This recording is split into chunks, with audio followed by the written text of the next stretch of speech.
was Turbocharged 51 over here. I hope you're having a splendid day wherever you are in the world, and welcome back to the Motorsport Lounge podcast. And today you guys are hearing from one of the two latest members of the podcast. So, Janco, how are you today, and are you ready to enjoy this? I am good. I'm very good. I'm happy to be here, and let's have some fun. Thank you. And Super Boosted, how are you today? Car problems, so not talking about it. Alright guys, before we head into, first of all, we've got two races to talk about, because obviously this past weekend we had the sprint quali format for Silverstone. So we're going to talk about the sprint race first and then the main race. For those of you guys that don't know how the weekend format works, go check out the previous podcast. And while you're down there, make sure to drop a like down below on the podcast. Let's get into it. So the sprint race results, first of all, we had Max Verstappen coming through to take the sprint race win. So he got 3 points for his championship tally. Second place was Lewis Hamilton, 1.4 seconds behind Max. He got 2 points. And in third place was the second Mercedes of Bottas, banking the final point. Giovinazzi was P15 for Alfa Romeo, Tsunoda P16 for Alfa Tauri, Latifi P17 for Williams, Schumacher was in P18 with Nikita Mazepin in P19, and unfortunately the second Red Bull of Sergio Perez did not finish the sprint race thanks to him spinning out and having to retire the car due to very bad flat spots on his tires. Now heading straight into the talking points, first of all, I want to talk about the soft tire strategy from Raikkonen, Ocon, Alonso and Bottas for the sprint race, because for those of you guys that don't know, they had free tire choice for the sprint race, and basically you either chose between mediums or softs. And if you look at the results, Raikkonen gained 4 positions on the start, throughout the maintenance, the 100 kilometer sprint race. Ocon gained 3, and Alonso gained 4, and Bottas, the only other one who started on the soft tires, because he was at the front of the field, they basically put Bottas on the softs to make sure that he stayed ahead of Leclerc, who started in P4. Booster, I quickly want to hear your opinion. What was your opinion about the soft tire strategy starting the sprint race? Because I think it was a stroke of brilliance. It was a really good idea, but I think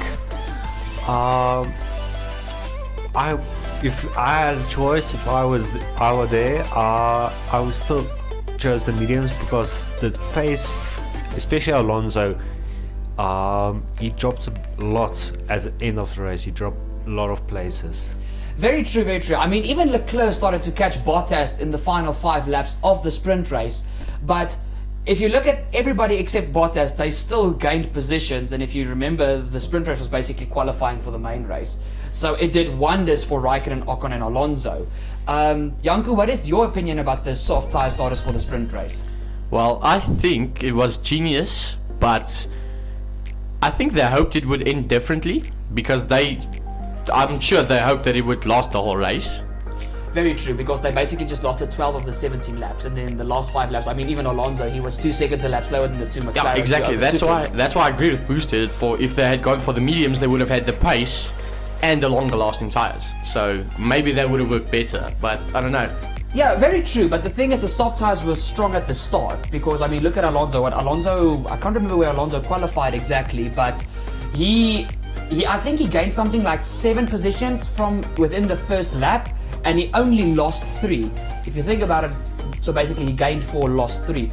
Not too bad of a sprint race if you compare that was basically qualifying. True, but maybe if he had the mediums, he would have gained the positions and not lost them, because he still would have had the pace. Yeah, but you can never say he would have gained so much positions you will never in the know. beginning. Yeah. So for me personally, it was except for Bottas, who couldn't stick with Max and Lewis. For the other 3 drivers, I think really it was a stroke of brilliance. Have you got any last opinions about that, Boosted? Okay, if you put it that way, it was a brilliant idea, because they had exceptional pace in the start, and then they just lost the pace because they drove so hard in the start. I think if they met that idea, if they had run away even further from the guys that were in the mediums and hards, that plan would even be more brilliant. But Also just true. bad luck, they didn't create the big enough gap they wanted. Very true. But also one thing, I think even if they tried to manage their tires, which none of them did, I mean, not even Bottas did.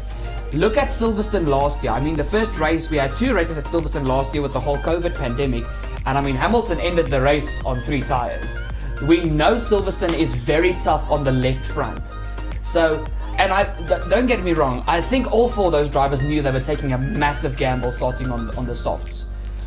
But for me, it still worked out for them. I mean, gaining, you look at the sprint race, it's 100 kilometers compared to the main race where you are forced to take a mandatory pit stop and it's 300 kilometers.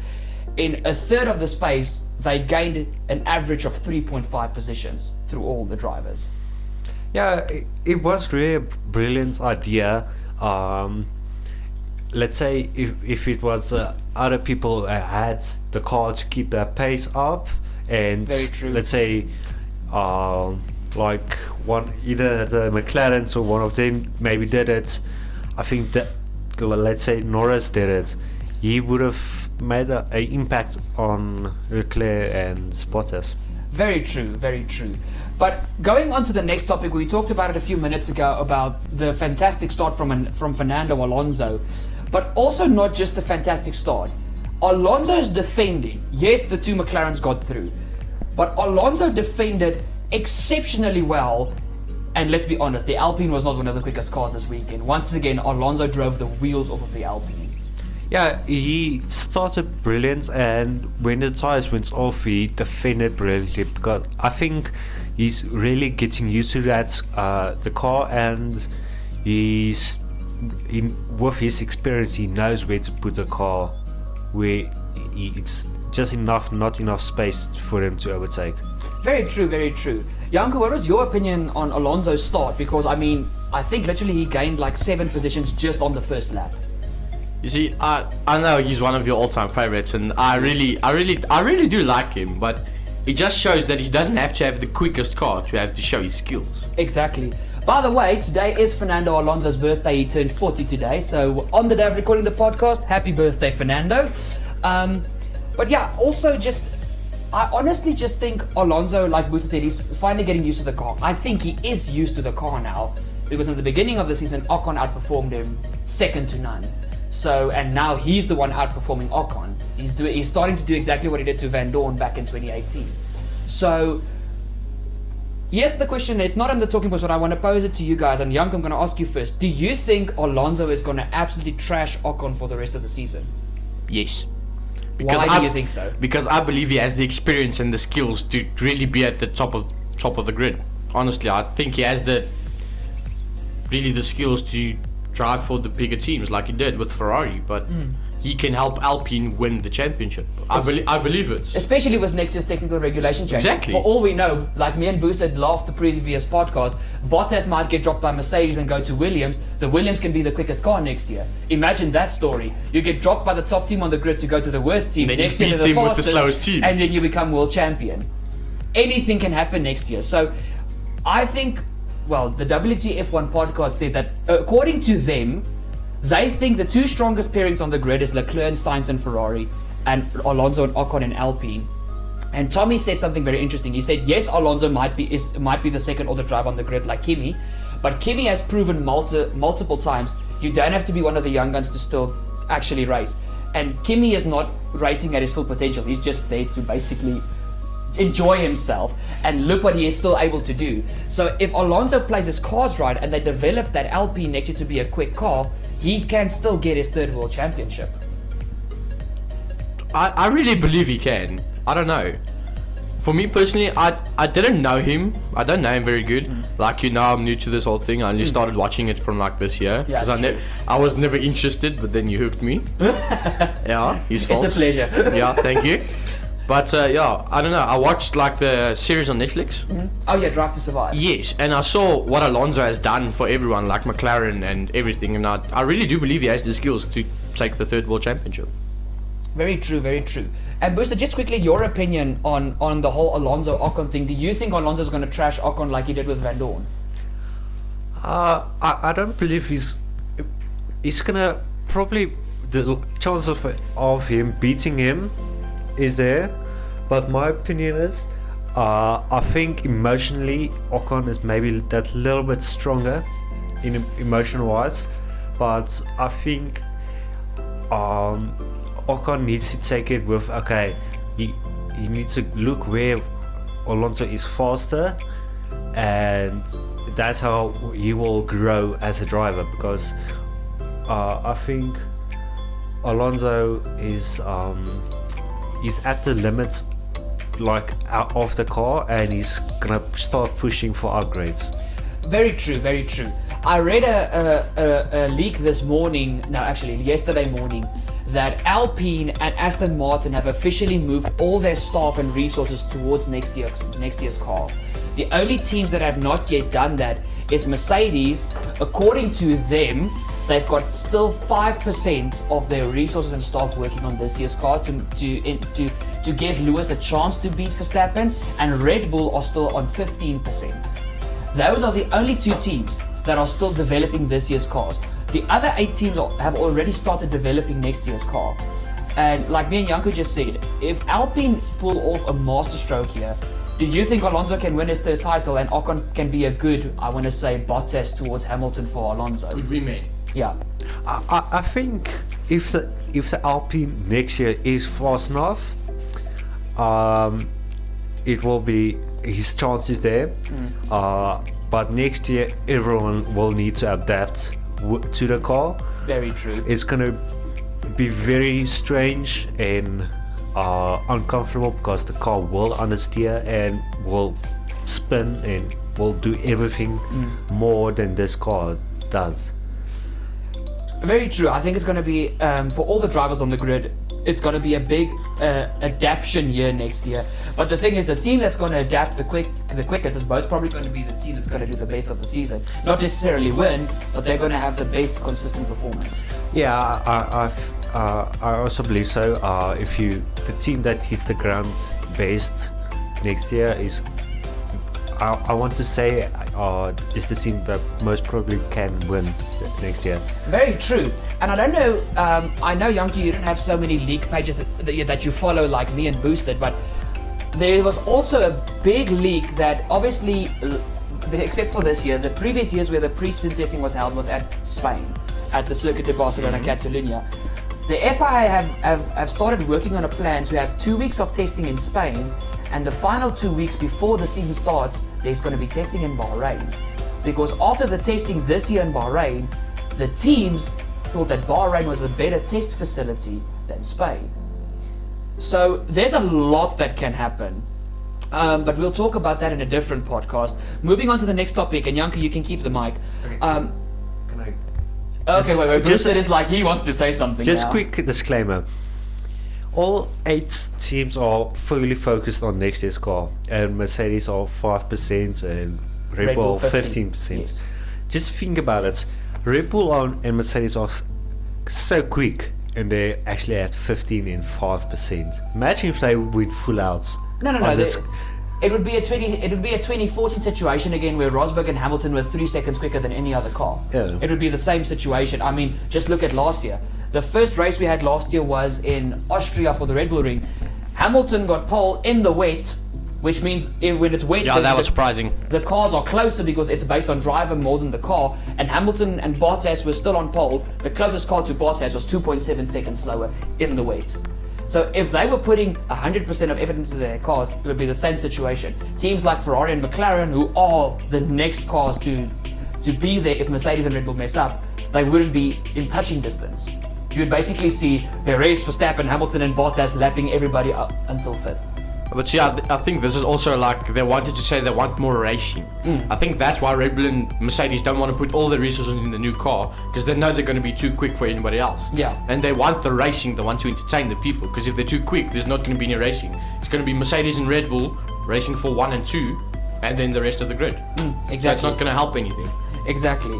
But now moving on towards the rest of the grid, and we just quickly mentioned Ferrari a few minutes ago. Now obviously you guys know that Russell made contact with Sainz. Now the penalty that Russell got with the starting grid for Sunday, I feel was a little bit undeserved. But that's not something I want to talk about. Sainz had a fantastic recovery in the sprint race. I think he was down to P18 or P19. I think he was shuffled in between the two Haas cars, and he still made it back to P11. I think that just shows his skills, eh? And like me and Boosted said in previous podcasts, Janco, and I think you're going to add on to this, of all the drivers that have swapped teams, I mean, Vettel went from Ferrari to Aston. You had Alonso coming back with 2 years out of F1. There's a few other drivers, and Sainz has been the driver that has adapted the quickest to a brand new To team. any car. Yeah, and a brand new car, brand new engine, brand new chassis. Because And- he went from Renault to McLaren, from McLaren to Ferrari, Ferrari. and he adapted in every single car and got points in every Exactly. single car. So for me, the fact that Sainz made a recovery like that in a 100-kilometer sprint race and almost nearly got back into the top 10, if he didn't have the contact with Russell, I think Sainz would have been with Norris and Ricciardo chasing down Alonso. I agree. I really think, look, I don't know him all that well. I know he's a really good driver, and I do think he belongs at Ferrari. But yeah, I don't know. I did think he had a really good run. Like, to come from like the bottom of the grid back to P11 after you had a crash, that shows skills. Yes. And also, just like with, I don't know if you guys, we'll talk about Sunday's race in a minute, but after Hamilton and Verstappen's contact at the cops, which sent Max into Are the you wall. sure you want to go there? No, wait, we'll get to that quickly. But when the race was red flagged and they got the cars into the pit lane, Hamilton asked the team is there damage on the car, and after the race the team reported Hamilton had a cracked left front rim. After the contact with Russell, when the sprint race ended, Sainz also had a cracked rim, and he basically should have boxed, but he told the team let's stay out. They never aired it live on TV. Sainz finished that race with a cracked rim, knowing that he's got a very big possibility of a puncture, but he still maintained and finished in P11. That's guts. Yeah, you see, that's just the risk you take. Yeah. It's like maybe he boxes, loses another two spots. He'll go to last place. I mean, Exactly. it's a sprint race because nobody Then else was fighting pitting. back in a sprint race from last place is going to be hard. But I think it shows the guts and the confidence he has in his skills to keep the car well running, basically. Very good. And Boozed, what's your opinion on Sainz's recovery? I think that's just for me personally. With all you talking about the cracked rim and everything, I didn't know that. But for me, just besides that, that just shows his talent and the good decision Ferrari made to sign him. Yes. Because he has the talent, and I think yes, to the other teams he did brilliant, but I think Ferrari is showing even more talent that he ever did. To me personally, not to downgrade Sainz's performance alongside Norris at McLaren for 2 years, but Sainz to me was good at McLaren, but with Ferrari it feels to me like he's exceeding his talents, and that to me is what is making Sainz such a strong driver. I mean, me and you said at the beginning of the year, Boosted, if Leclerc slept on Sainz, Leclerc was going to have a surprise, and he didn't sleep on Sainz luckily. But to me personally, ever since Monaco, Sainz has been matching Leclerc almost every race, especially in race pace. Not so much at quali pace, but at race pace he has most definitely matched Leclerc. Has your opinion changed about that yet? No, I think still Sainz, if Leclerc sleeps or has bad weekend, Sainz will be there, and that just excites me even more because with Red Bull and Mercedes being so tight, I believe if Leclerc and Sainz keep up what they are doing, with McLaren, they are strong on their way to catch up. Most definitely. But moving into the next topic, I mentioned it when we talked about the first topic about the soft tyre starters. Leclerc held P4 in the sprint race with the two very quick McLarens and Alonso behind him, and he started catching Bottas at the end. Now obviously we just talked about that all the teams have shifted their development to 2022 except Red Bull and Mercedes completely, but Leclerc this entire weekend was just on absolute fire, and I mean on Sunday he beat Bottas second to none. Bottas didn't stand a chance against Leclerc on Sunday. So Janco, just what was your opinion about Leclerc's performance just overall this weekend? Overall, I think he had a really, really good weekend. Like, he fought Bottas in like the first 10 laps, and overtook him, and Bottas was never coming back. He was just too quick. And the sprint race, I do think he had really, really good progress. Even though he didn't pass Bottas in the sprint race, at the end of the race I think Leclerc was about 2 seconds behind Bottas, and that is because Bottas' tyres did die off, yes, obviously, but still the Mercedes and the Red Bull on pace are quicker than the Ferrari and the McLaren, most definitely. And at the end of the race, the final 3 laps, Leclerc was taking out more than a second a lap on Bottas in a car that's significantly slower. No, you see, but I think that's where the tyres came in. Because Bottas' tyres were done. Completely done. I almost said something else, but yes. I know what you wanted to say. Yeah, you told me I'm not allowed to swear. Yeah, well, family friendly. Okay, no problem.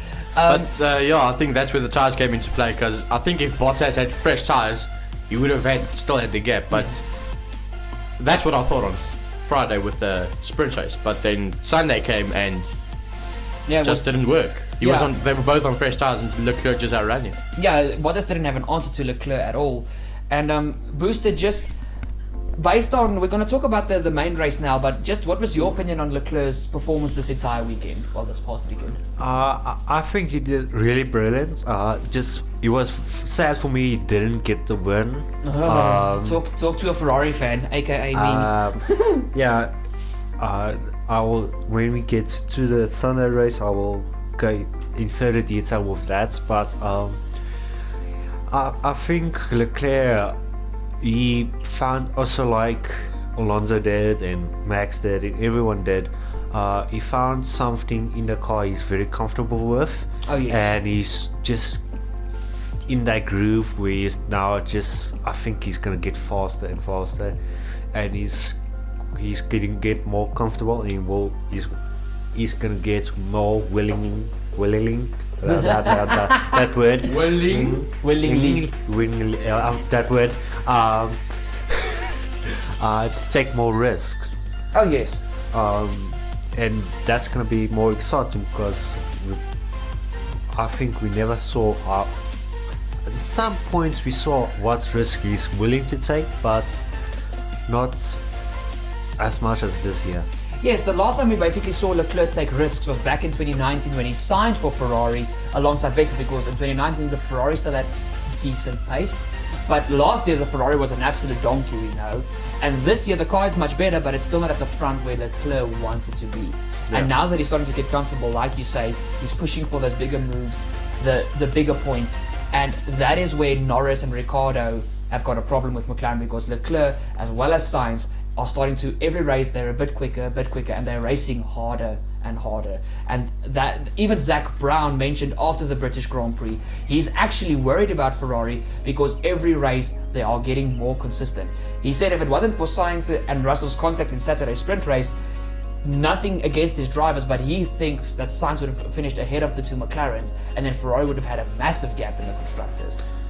Yeah, I think with Ferrari and McLaren not bringing any more upgrades, this is going to be mostly about who can set up the car the best and who can find the pace out of the cars. And if it keeps up how it's going, Ferrari is going to consistently find more pace than McLaren.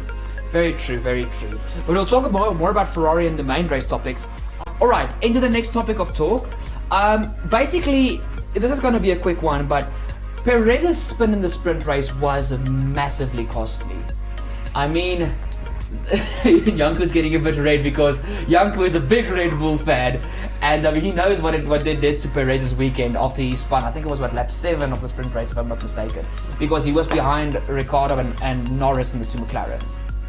No, actually, he was sandwiched between the two McLarens. Yeah, he was behind Norris, but ahead of Ricciardo when the spin happened. Yeah, he was getting up to the field, but like the commentator said, that just shows you why the next year's regulations is there, because that dirty air is so toxic. It ruined his entire weekend. Yeah, it's.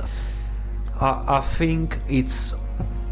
If we'll see this weekend with the Hungarian race, we'll see how it influenced him mentally. Very true. But we'll have to see that. And Janco, just a quick question. I know obviously you're going to be a bit mad, but what was your opinion when you saw... Huge Red Bull fan, but I was like really mad at him for making a stupid mistake. But like you said, the dirty air, it's nothing you could do, but... it really messed up his weekend. Like he finished in what? He was P16. No, he was lost. No, I'm talking about the main race. Yeah, he finished P16. It really screwed up his weekend, and he finished like in the bottom half of the the grid. He was, just to give you an idea, he was behind both the Williams cars and the Alfa Romeos, which is the exactly, 8th and 9th and he has one cars. of the top 2 fastest cars in the F1 grid at this moment. In my and Bush's opinion, the Red Bull is the quickest car. It's quicker than Mercedes. Yeah. I didn't want to say it because I didn't want to sound cocky, but yes, I believe that. So, But yeah, I was really, really disappointed because I wanted Red Bull to have a good weekend, and then yeah, you know what happened. yeah, true. But moving into the positives of the sprint race, let's jump to Max's side of the garage. Beautiful. That beautiful. launch from Max off the line. was insane. Did you guys? I don't know if you guys saw on Instagram. No, actually, I saw it on Twitter. His reaction time towards the lights with Saturday's sprint race. Yeah, His it was reaction time was extremely quick. 0,015 due to the lights, and the Red Bull was the quickest car of the top 5 cars to get to 0 to 200. No, that's like quicker than a blink of an eye, right? Yeah. That is really, really quick. And I mean, the only person who has ever beaten that time on a reaction is Bottas. Back, I think it was in 2017 at the Russian Grand Prix, Bottas had a reaction time of 0,005 to the lights. People thought he jumped. I know you can remember that race. People thought literally Bottas jumped the start, and after very close examination, he literally went as the lights went down. And Max's was almost identical. And obviously, we'll get to Sunday's racing incident, but due to the fact that due to Max's launch and his good first lap, we saw in the sprint race, Lewis couldn't do anything about Max. He didn't have the pace. And that is why Lewis pushed so hard on Sunday to get past Max, because look what Max did in the sprint race. It's a 100-kilometer sprint race. It's 17 laps, and he pulled out. Let me quickly check here. He pulled out. Okay, obviously Max backed off the final 2 laps just to preserve his tires. But before he backed off, I can remember the gap was sitting at 4.5 seconds. And that was in like a quarter of the laps they do in the Sunday race. That was within 14 laps. So that was absolutely insane. So just for me, on Saturday, Max was the driver to beat. He was just on absolute fire. Definitely. So just a very good and boosted. Obviously, Max is your boy. So have you got any opinion about Max's absolutely insane get off the line? I think you remember Baku where Hamilton forgot the brake bias. When you hit the magical button. The magic button. So I think Red Bull got a magic button. It's called VTEC. Well, it's a Honda powered car, so very possible. Yeah, and even with the first lap, that was a brilliant show. And sad the crash happened on Sunday, because that's what the fans want, that close racing. And I don't think after the crash, I don't think neither of the drivers need to back down, because that's what racing we want. Yes, rubbing is racing, like you always say. Yeah, rubbing is racing. So yeah, for me it's just that's what we want, and everyone liked it. Everyone liked it. Thank you for moving into the next topic, Booster, because I mean, even with Max's fantastic launch, that show that Lewis and Max put on for the first 2 laps was Lewis consistently closing up, trying a move, but just couldn't get alongside Max. That was exceptional to see. People were heavily toxic about the sprint race format, even after we had a very fantastic sprint race. And honestly, I am all for this format. So considering not just Max and Lewis, even though the race was 20 minutes, it felt like a 40-minute race. Yes, I agree with you. There are a lot of people that don't like the format. Me personally, I love it. Because like I said earlier, they want to bring more racing to the people. This brings an extra race, even if it is just like you said, 20 minutes long. Exactly. And it gives the chance to the slower cars to catch up in the sprint race, to show their skills, so they can push the car to the limit, because it's only 17 laps. Exactly. So, and Boosted's Beetle horn just went off. But yeah, just the sprint race, and with Max and Lewis putting on such a show on the first lap, to me that was a stroke of brilliance. And look, the sprint race format is not perfect. If you guys want to hear me and Boosted's opinions about the sprint race format, once again, go check out the previous podcast where we talk about it, because there is room for improvement, but I feel this was a good move from the FIA to just try something new and get the sport more interesting. But moving into the last topic for the sprint race, I'm not going to talk about Sunday because my heart broke, but in any case, Aston Martin looked good in the hands of Vettel with the sprint race. Vettel was one of the medium tire starters, and I think Vettel started 12th or something, and he ended 8th behind Alonso in 7th, who was behind the two McLarens, and it wasn't a 10-mile gap. I think, what was it? What was Vettel's time? Okay, Alonso finished 43.5 seconds behind Max, who won. Vettel... 0.9 seconds. Yeah, so Vettel was 44.4. That's 0.9 seconds behind Alonso. And yes, once again, you could say Alonso had tyre wear, obviously, but Alonso was also not far away from the two McLarens. Vettel was in that fight. And that to me was a good sign for Aston Martin. It's just really sad for his mistake on Sunday. But once again, just like Sergio, nothing Vettel did wrong, dirty air coming out of left field. Yeah, I think he's also getting used to the car, and that's important for him and the team. Because no one wants to say it, but a lot of people had doubts in him because he wasn't up to pace. Definitely. But now we're seeing he has pace, and that's why I say mediums was a better strategy for me, because he was catching people and he still had pace until the last lap. Exactly. So that was a very good call for him. I believe with him getting used to the car, we'll see. Yes, there will be weekends where he's not up to pace, where we want him to be. Obviously. But that's just where the Aston Martin is, sadly. Unfortunately. But yeah, I mean, Janco, have you got anything to add just about Vettel's performance on Saturday?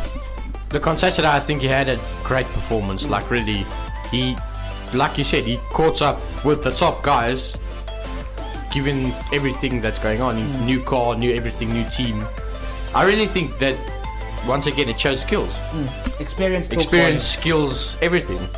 And that he trusts his skills. Oh yes, most definitely. And I mean, there's a reason Vettel is a 4-time world champion. Exactly. That's not something that you're just going to lose just because you had 2 bad seasons. No, he had to work for that. Exactly. And I mean, if you look back, obviously I've been watching F1 since I've been a little kid. Red Bull's dominance was from 2010 till 2013. And Vettel had a massive fight from Alonso in 2010 and in 2012.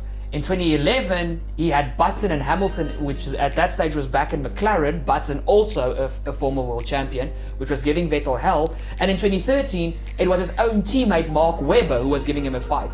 Vettel, at the end of the season, he had this whole thing that Hamilton has now. The second of the season, Vettel just gained another gear.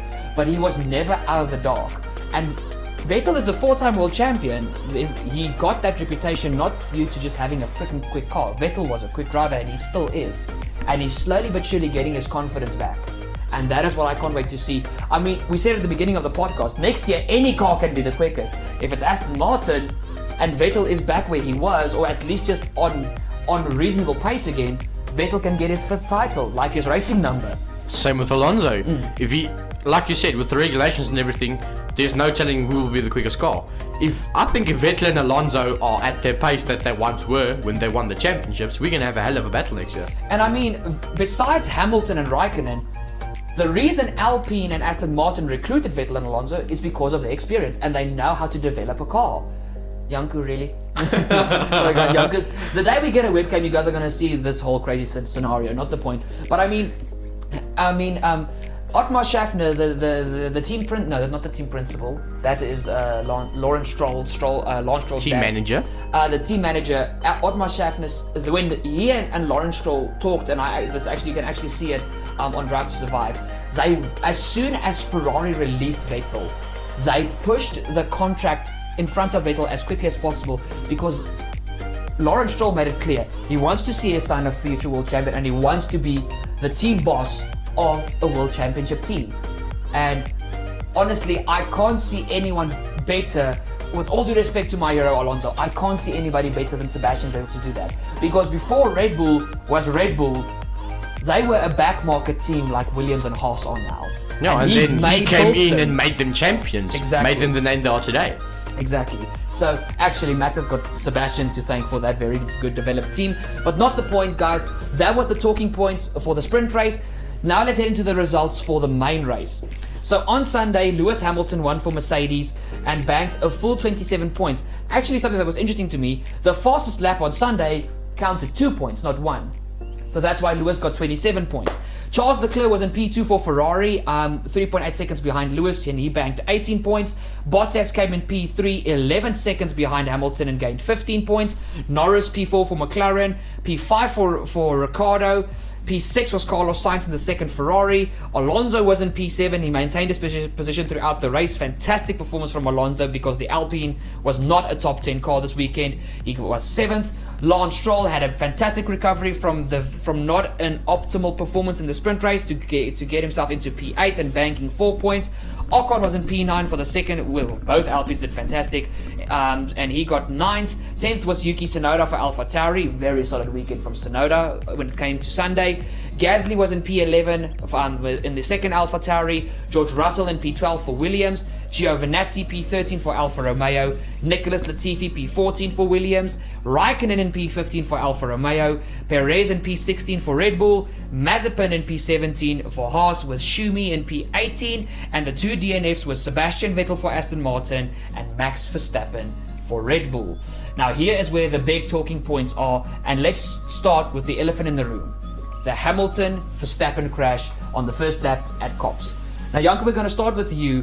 Now, obviously, me and you, when we watched the race together, you agreed with me that there was a racing incident. But in obviously with all the analysis and all the research that has been done towards the accident, to me it sounds like you've changed your mind and you feel it was Lewis's fault. See, I wouldn't say he did it on purpose, but I do think he knew what he was doing, and he just didn't care. Because, we saw the video that we had that was sent to us over the group. Yes. Lewis could have given him more space or even given up the spot. He was too arrogant to give it up and cause the crash that could have killed Max. Yeah, that's very true. And then he would have had that death on his hands. Look, the one thing where I still defend Lewis, and I know Boosted is going to go on a rant now because he hates Hamilton, but the one thing that I want to defend Lewis for is because I had the same thing with Demi, who's also on the group. We had a little bit of a kerfuffle. The reason just I'm defending Lewis, I'm not saying that what he did was right, but I'm basically going to agree with Alonso and with Karun Chandhok, who's an ex-Formula 1 driver. Both drivers are equally as guilty and as innocent as each other. The mistake that people are showing about Max should never have pushed Lewis to the wall. That forced Lewis into a certain position on the track. Because Max had enough space to get back to the racing line, Lewis didn't. The thing that they blame Lewis for is obviously making the contact and not backing out of the move. But if you look at the sprint race, what happened to Hamilton as soon as Max got the proper lead? Lewis couldn't catch him. And if you are in a championship fight with two drivers that are not going to give each other an inch because they both want the title, stuff like this was going to happen. And I mean, the main thing for me is this was inevitable. Let's look back at the first race I seen was Bahrain. Verstappen went around the outside of Hamilton. Hamilton pushed him off the track. We go towards Imola. Max forced Lewis over the sausage curbs. Lewis broke his floor. Go to Spain. Max forced Lewis off of the track in turn 1. Well, Lewis had to back out of the move, otherwise he was going to go off track. Portimao. Lewis was busy overtaking Max. Max still pushed Lewis to try and force him off the track. These two drivers, Max definitely a future world champion, maybe even this year. And Lewis a 7-time world champion. You've got two of the best drivers in the world in two of the quickest cars in the world.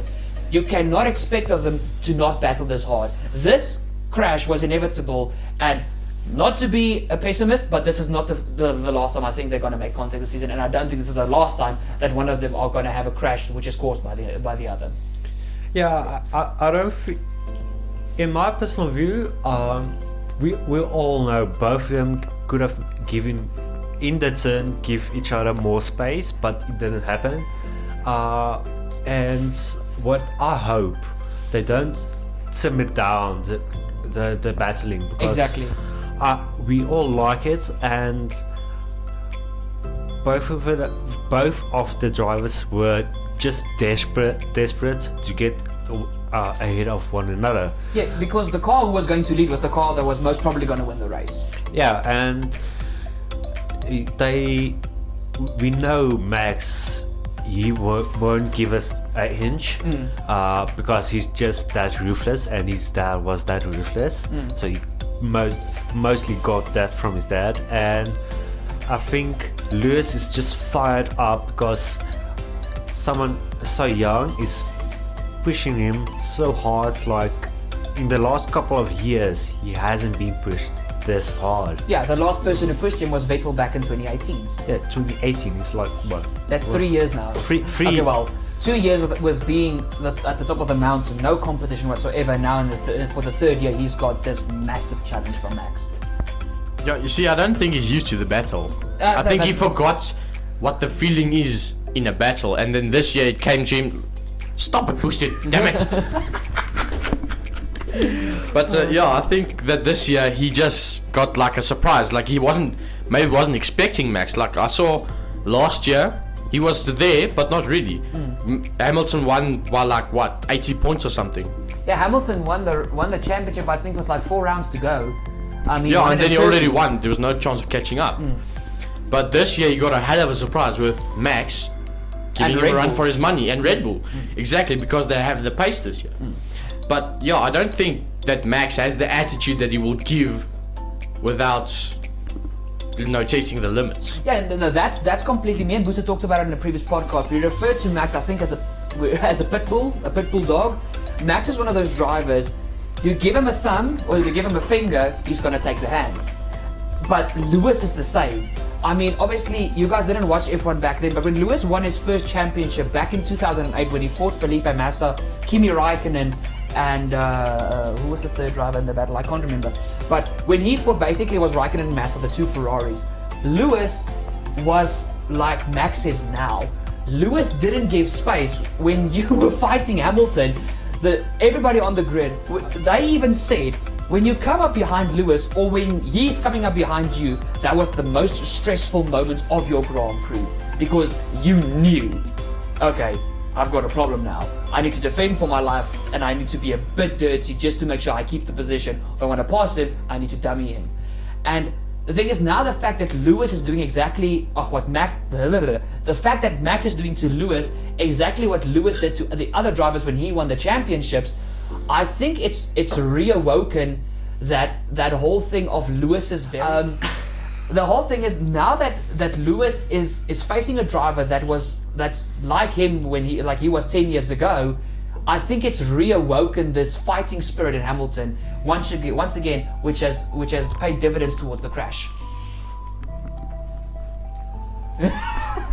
Yeah, and I think it's also it's a pressure on him, on Hamilton, because he wants to be the first driver that wins 8 drivers' championships, and a previous person who almost did that also lost on the 7th turn, Michael Schumacher, and it's also the pressure from Mercedes, because they've been constructor champions from 7 years now. 7 years, and now 8 years. Sorry, 8 years, because Rosberg won in 2016. So for the past 8 years, they've been the constructors champions. 8 years, and now Mercedes are looking at the chance of not being on top and not getting as much money as they did. And now it's not completely about money, but it's also it's a hard pill to swallow, because you had so many years of success, and now it's a outrageous battle you have to fight. Yes, no, that's completely true, Boosted. And the thing is, just like I think we say, I don't think Hamilton forgot the feeling of how it felt to be at a championship fight. I just think the fact that it's happened now for the first time in 3 years, it's not new to Hamilton, but he's not used to that feeling anymore. And the thing is, the same goes for Mercedes. Mercedes, when the season started, the only season where Mercedes had competition at the start was in 2018. Even in 2017, where they were still battling Ferrari and Vettel with massive fighting results, Mercedes was still at some tracks a second quicker than Ferrari. This year they don't have that at all. Quality pace, we know Red Bull have got Mercedes in their back pocket. The only way Mercedes can compete with Red Bull is in race pace. And I think for Toto Wolff, the team boss, and Mercedes as a team, they also need to get used to this feeling once again of, okay, crap, we're not at the front, we can't just keep doing our thing and halfway through the season start developing next year's car, because now we've got a fight on our hands.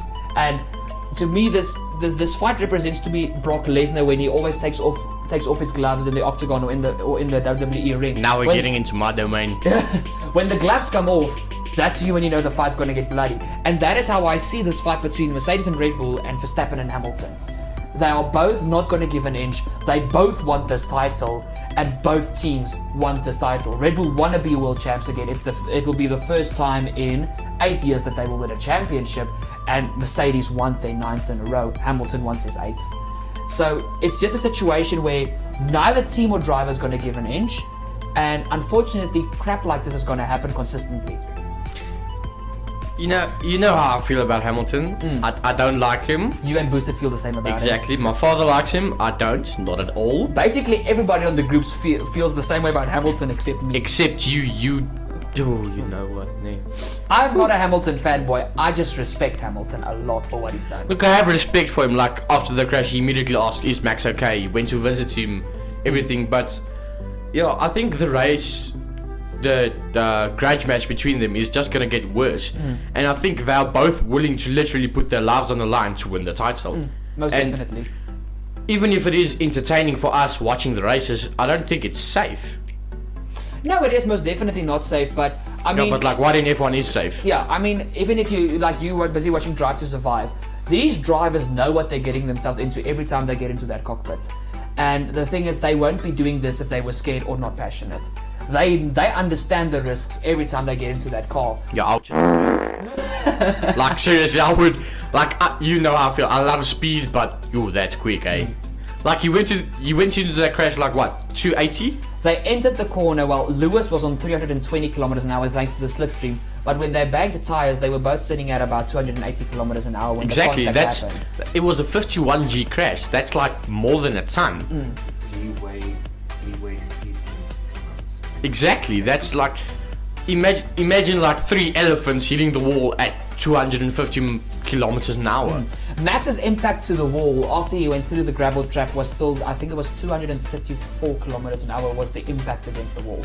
Exactly. And I think if this was like the old cars, they didn't have this much safety and everything, he would have been dead. I mean, even when Max spun, I mean, remember when he and Lewis made the contact, Max's tire came off the rim of the car, and the tire was coming towards him.